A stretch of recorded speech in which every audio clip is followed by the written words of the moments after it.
नमस्कार मैत्रिणींनो, कसे आहात तुम्ही? स्वागत आहे तुमचं माझ्या यूट्यूब चॅनलमध्ये. मी शीतल तुमचं आजच्या या व्हिडिओमध्ये अगदी मनापासून स्वागत करते. मैत्रिणींनो, सेल्फ मेकअप सिरीज म्हणजेच स्वतःचा मेकअप स्वतः करा यातील आपला एपिसोड नंबर आहे 2. पहिला एपिसोड जर तुम्ही बघितला नसेल तर तुम्ही नक्की बघा. आणि हा आहे एपिसोड नंबर 2. या एपिसोडमध्ये आपण बघणार आहोत प्रायमर आणि कन्सिलर. प्रायमर म्हणजे काय, प्रायमरचे प्रकार कोणते कोणते असतात, तसंच स्किन टाईपनुसार कोणते कोणते प्रायमर यूज करावे लागतात मेकअप करताना ते आपण बघणार आहोत. तसंच आपण बघणार आहोत कन्सिलर म्हणजे काय, कन्सिलर कसं यूज करतात, कन्सिलरचे शेड जे असतात ते कसे घ्यायचे असतात, या सगळ्यांची माहिती आपण आजच्या या व्हिडिओमध्ये बघणार आहोत. तर व्हिडिओ शेवटपर्यंत नक्की बघायचा आहे, जेणेकरून तुम्ही स्वतःचा मेकअप स्वतः करायला अगदी तयार राहणार आणि एकदम प्रो होणार. ठीक आहे, तर चला व्हिडिओला सुरू करूया. सगळ्यात अगोदर आपण आता बघणार आहोत प्रायमर.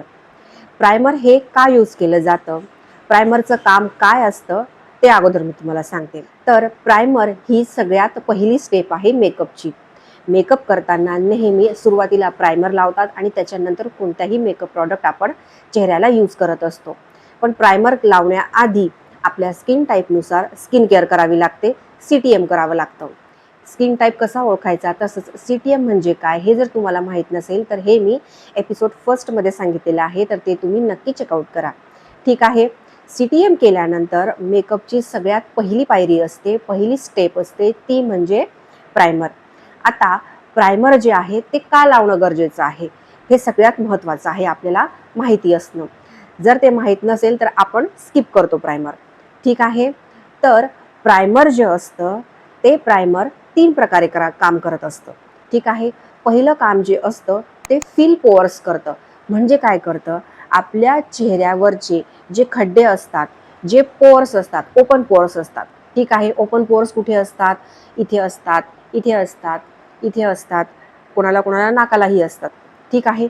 तर ह्या ओपन पोअर्सला बंद करण्याचं काम प्रायमर करत असतं. ठीक आहे. दुसरं काम काय आहे प्रायमरचं, की प्रायमर जे आहे ते आपला जो चेहरा आहे तो स्मूथ बनवतो. त्याच्यामुळे काय तयार होतो, आपला जो चेहरा आहे तो स्मूथ कॅनव्हास तयार होतो आणि त्याच्यामुळे आपल्या चेहऱ्यावरती मेकअप करायला आपल्याला सोपं जातं. नंतर प्रायमरचं तिसरं महत्त्वाचं काम आहे आणि खूप इम्पॉर्टंट आहे आणि तेच सगळ्यात जास्त महत्त्वाचं आहे, ते म्हणजे प्रायमर आहे ते बॅरियर म्हणून काम करतं. आपली स्किन आणि मेकअप प्रॉडक्ट यांच्यामध्ये एक पडद्याचं काम करतं. त्याच्यामुळे काय होतं, जे आपण मेकअप प्रॉडक्ट चेहऱ्याला लावतो ते स्किनमध्ये डायरेक्ट जात नाही. जर आपण प्रायमर स्किप केलं तर त्यामुळे काय होईल, जे केमिकल प्रॉडक्ट असतात, कितीही नाही म्हटलं तरी मेकअप प्रॉडक्ट हे केमिकल्सच असतात, बरोबर. आणि हे सगळे मेकअप प्रॉडक्ट आपल्या स्किनमध्ये विदाऊट प्रायमर जर आपण लावले तर हे सगळे प्रॉडक्ट जे असतात ते आपल्या चेहऱ्यामध्ये जातात, स्किनमध्ये जातात, पोर्समध्ये जातात आणि त्यामुळे काय होतं, पिंपल्स येणं, चेहरा लाल होणं किंवा रॅशेस होणं, या सगळ्या प्रकारचे प्रॉब्लेम्स आपल्याला होत असतात. त्याच्यामुळे प्रायमर नक्की लावायचं. ही आहे आपली प्रायमरची मेकअपची ही पहिली स्टेज आहे. आता प्रायमर कोणत्या कोणत्या प्रकारचे असतात, तर प्रायमर 2 प्रकारचे असतात. एक म्हणजे जेल प्रायमर असतं आणि दुसरं जे आहे ते क्रीम बेस प्रायमर असतं. ठीक आहे. फॉर एक्झाम्पल मी तुम्हाला, माझ्याकडे हे स्विस ब्युटीचं क्रेस प्रायमर आहे. तुम्ही याची कन्सिस्टन्सी बघू शकता. बघा, हे एकदम असं जेल फॉर्ममध्ये आहे. ठीक आहे. म्हणजे एकदम असं क्रीम नाही आहे, जेल आहे हे. ठीक आहे. तसंच माझ्याकडे हे स्विस ब्युटीचं रिअल बेस मेकअप प्रायमर आहे. तर हे क्रीम बेस प्रायमर आहे. बघा तुम्ही याची कन्सिस्टन्सी बघा, जेल आहे का, नाही, हे थोडंसं असं क्रीमिश आहे. ठीक आहे. तर अशा प्रकारे 2 प्रकारचे प्रायमर्स मार्केटमध्ये अवेलेबल्स आहे. सगळ्यात महत्त्वाचा जो पॉईंट होतो तो म्हणजे प्रायमर निवडायचं कसं. तर मैत्रिणींनो, नेहमी लक्षात ठेवायचं, प्रायमर जे आहे ते आपल्या स्किन टाईपनुसार आपल्याला निवडायचं असतं. जर तुमची स्किन ऑइली असेल तर तुम्हाला जेल प्रायमर सूट होतील याच्यासारखे. ठीक आहे. आणि जर तुमची ड्राय स्किन असेल तर तुम्हाला क्रीम बेस प्रायमर सूट होतील, म्हणजे याच्यासारखे. म्हणून मी तुम्हाला फर्स्ट एपिसोडमध्येच सांगितलेलं आहे की तुमचा स्किन टाईप तुम्हाला ओळखणं खूप गरजेचं आहे. ठीक आहे. जर तुम्हाला तुमचा स्किन टाईप माहीतच नसेल तर तुमची पहिली जी पायरी आहे मेकअपची, प्रायमर निवडणं किंवा प्रायमर लावणं, तेच चुकेल. जर तुम्हाला माहीत नाही तुमची स्किन टाईप कोणती आहे, ऑइली आहे, कॉम्बिनेशन आहे, ड्राय आहे, आणि तुम्ही जर चुकीचं प्रायमर निवडलं, तर पहिलीच पायरी जर चुकीची आहे, तर त्याच्यामुळे पुढच्या स्टेप्स आहे मेकअपच्या त्या करून उपयोग नाही. आणि त्याच्यामुळे साहजिकच काय होतं, मेकअप काळा पडणं, ग्रे, क्रॅक्स वगैरे सगळे प्रॉब्लेम्स होतात. तर त्याच्यामुळे तुमची स्किन टाईप माहीत असणं खूप आवश्यक आहे. ठीक आहे. कॉम्बिनेशन स्किनवाले जे असतात तर त्यांना दोन्ही प्रकारचे प्रायमर्स सूट होऊ शकतात. जर तुमची उन्हाळ्यामध्ये जर जास्त ऑइली स्किन होत असेल तर तुम्ही जेल बेस प्रायमर यूज करा, आणि जर ड्राय स्किन असेल हिवाळ्यामध्ये तर तुम्ही त्या ड्राय स्किननुसार तुमचे प्रायमर तुम्ही यूज करा. ठीक आहे. सेन्सिटिव्ह स्किनवाले जे असतात तर ते नेहमी हायड्रेटिंग प्रायमर यूज करायचे असतात. आता बघा, हे जे आहे माझ्याकडे स्विस ब्युटीचं प्रायमर, याच्यामध्ये मॉइश्चरायझर पण आहे आणि हायड्रेटिंग प्रायमर सुद्धा आहे. तर हे सुद्धा तुम्ही यूज करू शकतात. तसंच जी नॉर्मल स्किन असते त्यांची, ते कुठल्याही प्रकारचं प्रायमर ते यूज करू शकतात, त्यांना जे आवडेल ते. पण शक्यतो हायड्रेटिंग किंवा क्रीम बेस प्रायमर जर तुम्ही यूज करणार, जेणेकरून तुमचा चेहरा छान मॉइश्चरायझर पण होईल आणि छानपैकी हायड्रेशन पण मिळेल, तर तुम्ही शक्यतो क्रीम बेस जे प्रायमर्स असतात ते यूज करा. ठीक मैत्रिणींनो, नेक्स्ट आपण बघणार आहोत कन्सिलिंग. कन्सिलिंग म्हणजे काय, तर लपवणे. आता आपण काय लपवतो मेकअपमध्ये, मेकअप करताना?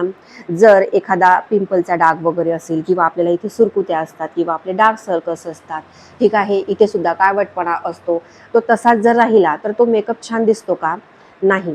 तर आता याला आपल्याला लपवायचं आहे. एकदम असं स्मूथ स्किन दिसायला पाहिजे, एकदम क्लिअर क्लीन स्किन दिसायला पाहिजे. तर यासाठी आपण यूज करायचं आता कन्सिलर. ठीक आहे. तर हे कन्सिलर जे आहे, हे फक्त जिथे जिथे तुमचे प्रॉब्लेम्स आहेत, म्हणजे डार्क सर्कल असो, पिगमेंटेशन असो, किंवा एखादा काळपटपणा किंवा एखादा डाग वगैरे असेल, हे सगळं जे आहे ते आपण कन्सिलरच्या मदतीने लपवतो. मैत्रिणींनो, कन्सिलर निवडताना नेहमी 1 किंवा 2 शेड आपल्या स्किन टोनच्या डार्क निवडायचे असतात. ठीक आहे. कारण त्याचं काम काय असतं, आपले जे डार्क स्पॉट्स असतात तर त्यांना लपवण्याचं काम हे करत असतं. ठीक आहे. जिथे जिथे आपल्याला ते डार्क सर्कल्स आहेत किंवा पिगमेंटेशन आहे, यांना ते अप्लाय करायचं. ठीक आहे. आणि आपल्या ब्युटी ब्लेंडरने ब्लेंड करायचं, तिथल्या तिथेच ब्लेंड करायचं, पूर्ण पसरवायचं नाही. कारण कन्सिलरचा उपयोग लपवणं आहे, पूर्ण फेसला लावून त्याचा काहीही उपयोग होणार नाहीये. ठीक आहे. तर ही एक गोष्ट तुम्ही लक्षात ठेवायची. कन्सिलर निवडताना जर तुमचा चुकीचा शेड निवडला गेला, म्हणजे जर तुमच्या स्किन टोनपेक्षा जर तुम्ही 1 शेड किंवा 2 शेड खूपच जास्त लाईट जर शेड तुम्ही निवडला, तर काही हरकत नाही. तुम्ही त्यामध्ये काय करू शकता, एखादं तुमच्याकडे आय शॅडो पॅलेट असतं, त्याच्यामध्ये ब्राऊन कलर असतो, तो ब्राऊन कलर त्या कन्सिलरमध्ये मिक्स करायचा, आणि तो आपल्या डार्क सर्कल्सला किंवा जिथे आपले प्रॉब्लेम्स आहेत, पिगमेंटेशन आहे, तिथे तुम्ही यूज करू शकता. जर तुम्हाला कन्सिलर यूज करायचं नसेल किंवा तुमच्या स्किनमध्ये जास्त प्रॉब्लेम्स असतील, ठीक आहे, तर त्यावेळेस तुम्ही काय करू शकता, कलर करेक्टर करू शकता. कलर करेक्टर पॅलेटचा यूज करू शकता. इनसाइडचं पॅलेट येतं, ते तुम्ही इथे तुम्ही बघू शकता याप्रमाणे. तर हे सुद्धा तुम्ही यूज करू शकता.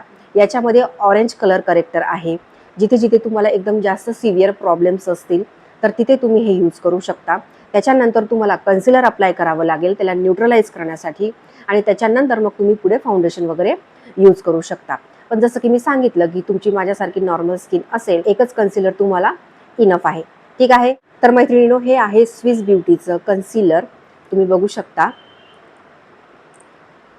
ठीक आहे. आता हे जे कन्सिलर आहे ते आपल्याला कुठे कुठे लावायचं असतं, इथे इथे. ठीक आहे. तसंच आता इथे थोडासा जर काळपट तुम्हाला असेल ओठांच्या आजूबाजूला, तर तिथे लावायचा. तसंच जर तुम्हाला हायलायटिंग करायचं असेल तर तुम्ही या प्रकारे सुद्धा कन्सिलर लावू शकता, इथे लावू शकता, हा भाग लिफ्ट करण्यासाठी. आणि तुम्हाला पिंपलचे डाग वगैरे असतील तर तिथे तुम्ही यूज करू शकता. ठीक आहे. तर कसा वाटला आजचा हा व्हिडिओ, मला नक्की कमेंट करा. जर तुम्हाला व्हिडिओ आवडला असेल तर व्हिडिओला लाईक करा आणि माझ्या चॅनलला जरूर सबस्क्राईब करा. तोपर्यंत मिळूयात पुढच्या व्हिडिओमध्ये. बाय.